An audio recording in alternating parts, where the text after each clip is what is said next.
NCP এবং শাপলা যেহেতু আমরা এটা আইনগতভাবে পাই, এটা অঙ্গাঙ্গিভাবে জড়িত এবং আমরা এটা অবশ্যই পেয়ে শাপলা প্রতীক নিয়ে আগামী নির্বাচন করবো। আইনগত ভিত্তি ছাড়া কিংবা জুলাই সনদের যে বাস্তবায়নের রূপরেখা ছাড়া তো অন্তর্বর্তীকালীন সরকারও চিন্তা করবে না নির্বাচনের।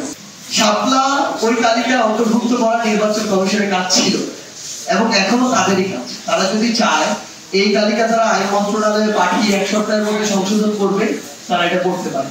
এইটুকু সুযোগ তাদের আছে।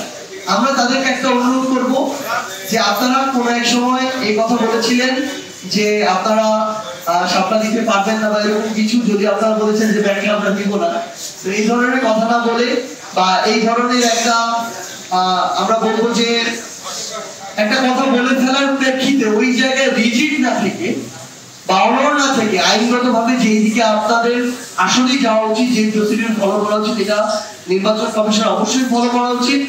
এবং আরেকটা জিনিস কি দেখেন, মানে কেন শাপলাই লাগে, তো আমরা তো আমাদের জায়গা থেকে শাপলাটাকে বাংলাদেশের মানুষের একটা প্রত্যেক জনের কাছে যে জিনিসটা পরিচিত, যে জিনিসটা ওই শুদ্ধতার প্রতীক, স্বচ্ছতার প্রতীক এবং যে জিনিসটা মানুষের চোখের সামনে একটা ভালো ইমেজ ক্যারি করে, একটা প্রশান্তি ক্যারি করে, সামগ্রিক বিবেচনাতে আমরা একটা প্রতীক নির্ধারণ করেছি। আইনগত ভিত্তি ছাড়া কিংবা জুলাই সনদের যে বাস্তবায়নের রূপরেখা ছাড়া তো অন্তর্বর্তীকালীন সরকারও চিন্তা করবে না নির্বাচনের।